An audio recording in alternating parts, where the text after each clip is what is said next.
यहाँ पर हम लोगों को इंटीग्रल निकालना है cos 2x into cos 4x into cos 6x का। ठीक है, तो इसको सबसे पहले हम लोग लिख लेंगे।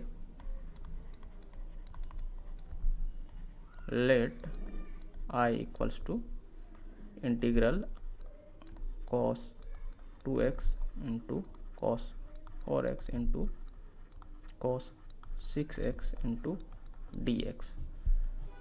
अभी देखिए, इसको हम लोग इस तरह से लिख सकते हैं, since 2 cos a into cos b equals to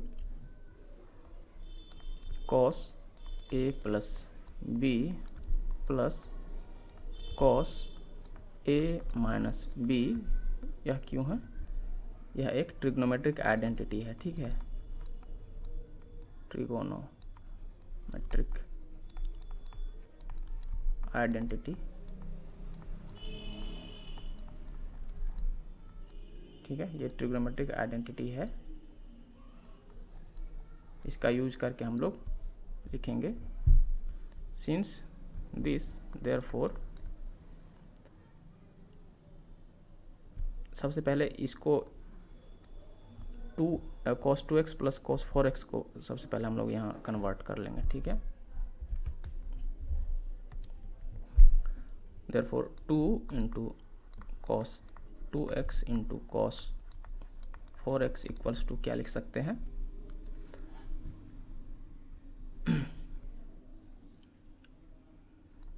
cos 2x plus 4x plus cos 2x minus 4x।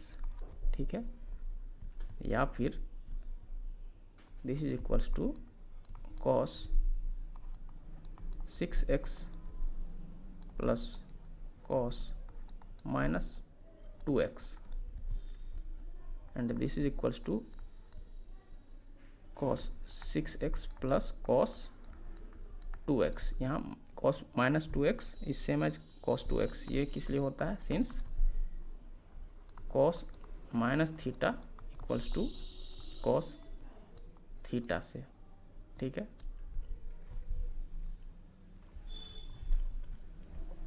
अब वापस हम लोग एक बार इसके साथ भी वही चीज़ यूज करेंगे। ठीक है, cos 2x और cos 6x के साथ। वो इसलिए क्योंकि हम लोग यहाँ पर देखेंगे। ठीक है, क्योंकि बाद में हम लोगों को करना ही पड़ेगा। Also 2 cos 2x into cos 6x equals to, ये क्या हो जाएगा? इसको सीधे हम लोग लिख सकते हैं cos 8x plus cos 4x using above. ठीक है, इसी वाले रिजल्ट का यहाँ यूज कर दिए। ठीक है, देयरफॉर I इक्वल्स टू, या फिर यहाँ लिखेंगे using the above results, using the above results we can write I equals to integral.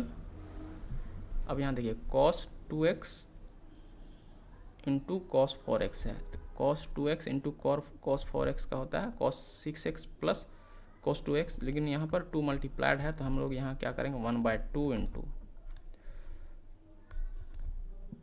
ये हो जाएगा cos 6x plus cos 2x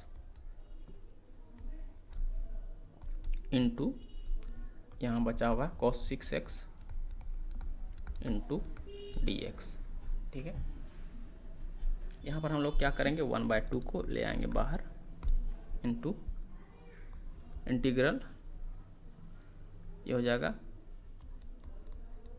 cos square 6x plus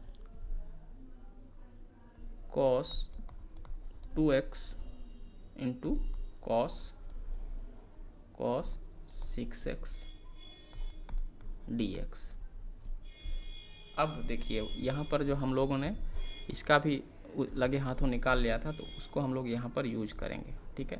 हालांकि हम लोगों ने यहाँ पर हाफ को चूँकि बाहर लेके आए हैं, तो यहाँ लिखेंगे since integral of k into F U equals to k into integral of F U, इस वाले प्रॉपर्टी का यूज करके हमने यहाँ हाफ जो है इंटीग्रल साइन के बाहर ले आया। And this is equals to 1/2 into, इसको हम लोग लिख सकते हैं कॉस स्क्वायर 6x प्लस, इसके लिए हम लोग सीधे लिख देंगे यहाँ से 1/2 इंटू, ये हो जाएगा cos 8x plus cos 4x, ठीक है। तो बाहर में dx तो है ही, ठीक है, यूजिंग अबव रिजल्ट।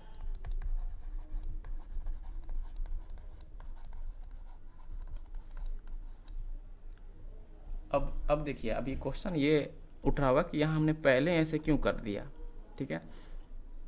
क्योंकि आप बार बार कोई भी क्वेश्चन को बना रहे होते हैं तो आपको आइडिया लग जाता है कि यहाँ से क्या निकलने वाला है और उसके बाद फिर बाद वाले का हम लोगों को क्या करना है। तो इसलिए मैंने फोरहैंड ही यहाँ निकाल लिया था। अब बार बार बहुत सारे क्वेश्चंस को बनाइएगा तो ये एक्सपीरियंस से आपको हो जाएगा कि आपको यहाँ पर कौन सा चीज़ पहले ही कर लेना है, ठीक है। अगर यहाँ पर हम लोगों को पता नहीं भी चलता, सपोज हम लोग नॉर्मली अगर बनाते तो क्या होता कि बारी बारी से करते, तो इसको पहले इसको बनाते, फिर उसका वैल्यू पुट करते, फिर उसके बाद अभी वापस ये वाला आता तो वापस हम लोग कर लेते, उसमें कोई बहुत बड़ी दिक्कत वाली बात नहीं है, ठीक है। अब इसको थोड़ा सिंप्लीफाई करेंगे। इनफैक्ट सिंप्लीफाई क्या करेंगे, यहाँ एक और आइडेंटिटी का हम लोग यूज करेंगे, ठीक है। यहाँ कॉस स्क्वायर के टर्म में आ रहा है, तो कॉस स्क्वायर का भी ऐसा कोई फॉर्मूला तो है नहीं इंटीग्रल निकालने का, तो हम लोग ये यूज करेंगे। Also cos 2 theta equal to 2 cos square theta -1, ये होता है, ये भी एक आइडेंटिटी है, ए ट्रिग्नोमेट्रिक आइडेंटिटी या फिर एन आइडेंटिटी भी लिख सकते थे, ये ट्रिग्नोमेट्रिक आइडेंटिटी, ठीक है, trigonometric identity which implies that cos square theta equals to 1/2 into cos 2 theta plus 1, ऐसे लिख सकते हैं, ठीक है। तो इसको ऊपर यूज कर सकते हैं, using this result we can write what we can write I equals to 1/2 integral, अब यहाँ देखिए कॉस स्क्वायर 6x है, ठीक है, कॉस स्क्वायर थीटा हो जाता है हाफ, तो 1/2 इंटू, अब देखिए कॉस 2x हो जाता है, यहाँ x का है लिख रहे हैं, यहाँ थीटा है, ठीक है। कॉस स्क्वायर थीटा हो जाता है हाफ इंटू कॉस 2 थीटा, तो इस तरह यहाँ कॉस स्क्वायर 6x है तो 2 इंटू 6x हो जाएगा, यानी कि ये हो जाएगा कॉस 12x और प्लस 1 अंदर था ही, ठीक है, ये हो गया। और बाकी सारी चीज़ें ये तो है ही यहाँ पर, plus 1/2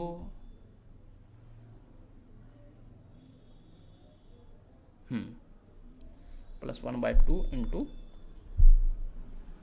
cos 8x plus cos 4x,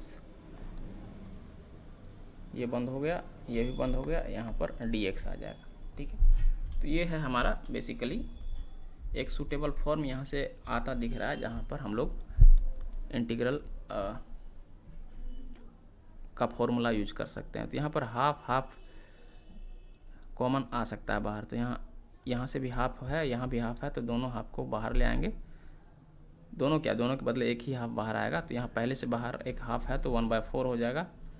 integral अंदर बचेगा, कोस वाले सबको एक साथ लिख सकते हैं, cos 12x plus cos 8x plus cos 4x plus एक यहाँ पर बचा हुआ है, ठीक है, इंटू dx। अब हम लोगों को पता है, इसको लिख सकते हैं 1/4 इंटू इंटीग्रल, इसको बारी बारी से हम लोग लिख सकते हैं cos 12x into dx plus integral cos 8x into dx plus integral cos 4x into dx plus integral 1 into dx, ठीक है।